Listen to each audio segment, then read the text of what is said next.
I was talking with a financier who helped develop a thing called the Dharma Index, right, which was launched as part of the Dow Jones, if I remember right. Wow. And basically the Dharma Index was investment into companies and enterprises which match certain criteria. So like ethical funds. Ethical funds, very much, and it had its certain ethical funds, and some of them are common with many of the other environmental issues. This one had, and obviously had the fair trade thing, and but also it avoided things which connected with warfare and even I think exploitation of animals was part of it. Right. And I said to him, "Why do you have one on this question? Is this a product or a company that that its processes, its products can be enjoyed by everyone on the planet equally?" He said, "Well, I hadn't thought of that one." I said, "Well, that one really should be your prime one. If you really want to have a Dharma Index, something that comes to that level of excellence in ethical investment." Yeah, absolutely. Because my understanding of ethical funds, I did look into it at one stage in terms of my own sort of investments, and even they only went so far. There were a lot of companies out there, perhaps on the fringe of what they considered to be viable investments, who were really making what I would say is more an effort to be. To be holistic, to produce things that would benefit the whole of mankind potentially, and yet these sort of companies were ignored. And even the companies were taken on board had, you might say, related companies, or they did business with, they may not have produced things themselves, but they still did business or bought products from oil companies and so on. Do you see what I'm saying? So there's that element. It's almost impossible in a sense. I think it may be very difficult. To box it in a way that it will fit all the criteria. I think in the current situation it is difficult, but it's not impossible at least to make some progress. And you can do. Yes, for sure. I mean, it's not that you have to have a product that everyone wants, like woolly jumpers. Not everyone on the planet wants a woolly jumper. They might find that just is, it's a piece of apparel that they don't need. Well, that's an interesting question. What product? But that's not the test. That's not what we see. The point is, it doesn't mean that everyone has to get a woolly jumper.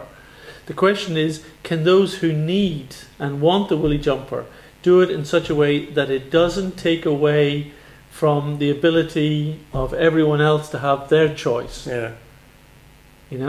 See, that's the problem that we're having, say, and I'm going to hit the meat industry on that. If the Western community want to, Europe and America want to eat beef, they're doing so at the expense of food for the rest of the world. It's not even a question if the rest of the world want to eat beef, but we're eating up their local supplies of grains and land, and we're making their life harder by our choices. Not to mention destroying the rainforest so that they can graze the cattle and feed literally McDonald's. But and that's nothing against McDonald's, but I just don't happen to like their products. It's a lot against McDonald's. Well, it is a lot against McDonald's, but I'm trying to be sort of equanimous in this. It's not easy, but the whole meat thing I find surprising how many people, and again this is going back to really where we started about the scientific element,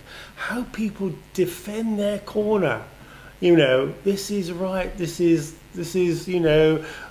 it's almost because so much time has been invested in it, and good, they've invested that time to in their own way to, if you like, create something which is fine. I mean, nothing against that. But then to having created it, to defend it like billy-ho, against all comers. And people now, I'm so surprised at people who defend, eating meat. I mean, taking it personally that and vegetarians still being attacked. I mean, I'm not a complete vegetarian, but that's by the by. You know, it strikes me as being very odd how we react that way, you know. Whatever, you know, it's all a matter of choice, and anyone can choose, you know. Well, yes, but we do. But we do have, as you said, people's choices. We do have the bigger picture, and that is that if by eating meat, you know, we are destroying rainforests and similar, you know, eco-resources that are supporting the planet as a whole, then we have to question it. We have to say stop. Yeah, I mean, I don't think there'll ever be a time when a good portion of the world's population don't eat meat. I think that's going really. I think that I assume that there'll always be a good portion of the world will want to eat meat. I reckon it could accelerate. You know, it's a very towards vegetarianism. The last 100 years is the only 100 years where we have experimented with eating so much. And that has imbalanced everything. In previous centuries, it was taken as a luxury. It was taken, you know, you might have gone out and killed the thing yourself. You know, there was limitations on how accessible it was, and it wasn't the sole staple of our diet. And I think your point is right, that if it can't be done by everyone, and if we actually start to see the damage that it's doing, then how can we even think that that's... you know, maybe you're right. Actually, I would be delighted if the world became a little more enlightened. I don't think I don't believe in prohibition. I've been a vegetarian, you know, my whole adult life, but and I campaign, you know, for certain aspects, but I don't believe in prohibition.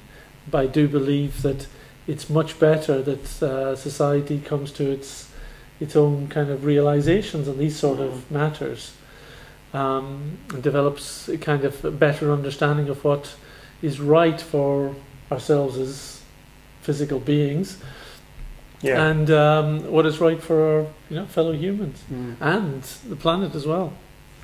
That's the key, yeah. And I mean, again, it just this is the theme that's really dominated, isn't it? But it is, again, a very, very strong illustration of how, you know, we only see it in our own backyard. You know, the scientists, the pharmaceutical companies, all the medical professions, they see their own backyard. They don't see outside the backyard, or if they do, they choose not to, or they turn a blind eye to it, or choose not to, you know, take it into account. And it's the same with eating meat, and it's the same with, you know, any sort of invention that is. Well, I was just thinking the car. Well, prime example. Is a prime example. Absolutely. Do we think cars are a good thing? Actually, we think you know, cars are a great thing. I love, you know. But what if everyone drove a car? But what if everyone drove a car? Exactly. It's not a solution anymore. Exactly.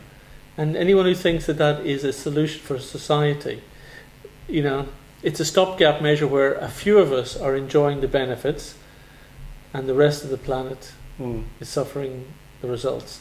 And if everyone wants it, then none of us are going to have it, because there isn't the energy supply to allow everyone to have a gas-guzzling car, and this or again, even a so-called eco-friendly, fuel-efficient one, which is just another marketing ploy. It means nothing.